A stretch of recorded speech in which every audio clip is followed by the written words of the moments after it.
Finance Minister Chris Sinclair says there is no escaping the fiscal adjustment program announced in the budget. He says it is underway and will be implemented in full as the country has no choice. Sinclair made the comment at a National Productivity Council Summit on Productivity and Competitiveness this morning. He says government is going to Parliament shortly to fully legalise measures announced in the last budget, including the consolidated tax. That tax is expected to expire on the 31st of March 2015, and it will expire at that date. That is what the law will say, and that is what will happen.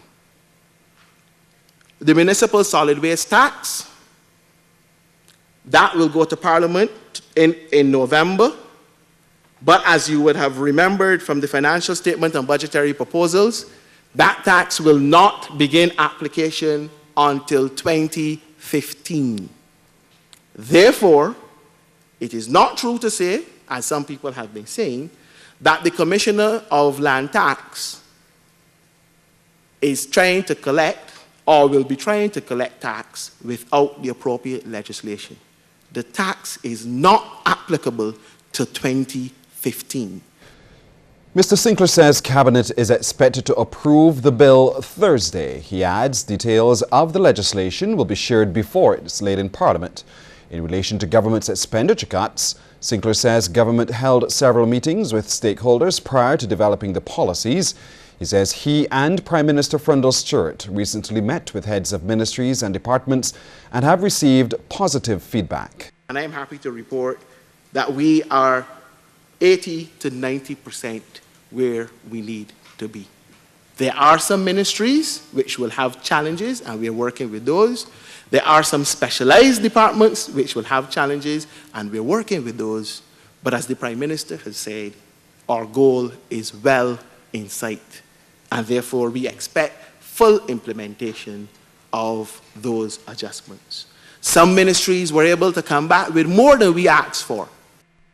Central Bank Governor Dr. Delisle Worrell says Barbados is still attractive to investors amidst projections from the International Monetary Fund that the island's economy is not expected to match the growth of some of its neighbours.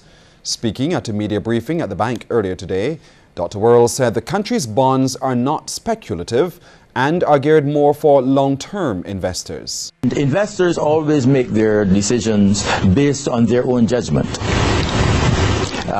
They may take rating agencies' views into consideration, but having been burned in the past by perhaps a little too slavishly following rating agencies, no investor now simply follows what the rating agencies say. Dr. Worrell says the private sector is key to growing the economy and bringing in foreign exchange. He notes that Barbados ranks 47th in world competitiveness and is still first in the Caribbean. He stressed that returning the economy to a strong growth path is a marathon and not a sprint. We don't know what the growth rate will be in 2014.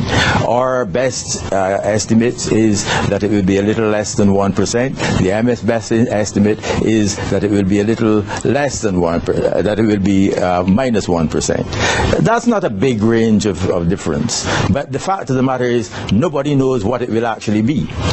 But our concern is not what the growth will be in 2014. Our concern is what is a sustainable growth strategy for Barbados. The world is not going to end in 2014. And it is what happens in 2015 and 2016 and 2017. The National Productivity Council, which is celebrating 20 years, is calling for a greater role in managing efficiency and enabling fiscal prudence in the public sector. Executive Director John Pilgrim says the council has been trying to encourage the use of key performance indicators in government.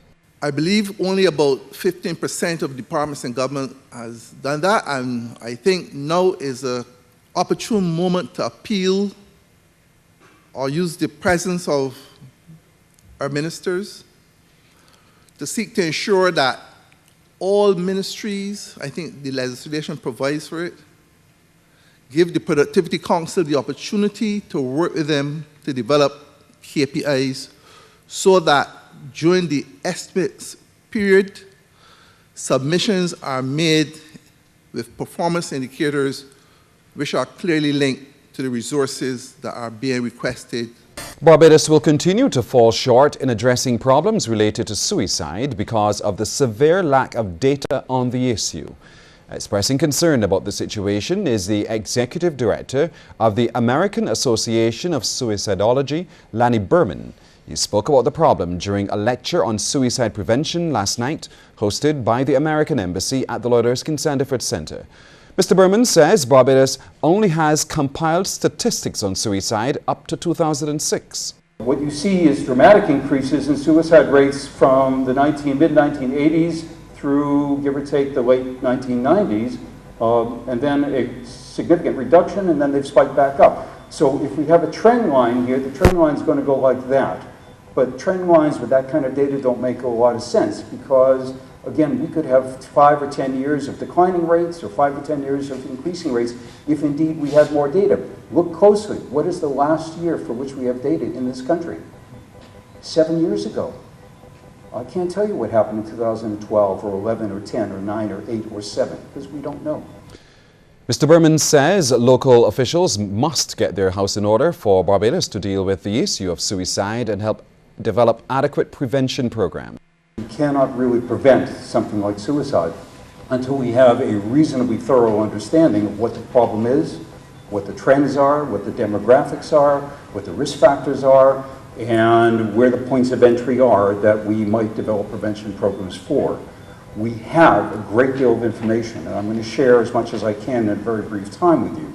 But the reality, and what I will share with you as well, is that in this country we know very little about what's going on. And all prevention ultimately is local. All prevention depends on understanding the problem here. Well, there were no classes at the Les Devon Secondary School today. That's because the school is mourning the sudden death of its principal, Diana Wilson. Reports indicate that she died early this morning. The cause of death is still unclear. Now, despite the sad news, Les Devon students turned up for school today, most of them unaware that classes had been called off by the Ministry of Education. Some people on the school compound shared their thoughts about the late principal. She was a positive woman, you know, serious thing. I can't digest that as yet. But a nice woman, boss. Sad to say, but she gone. A very nice lady. See her every morning. How you feel about it? Sad.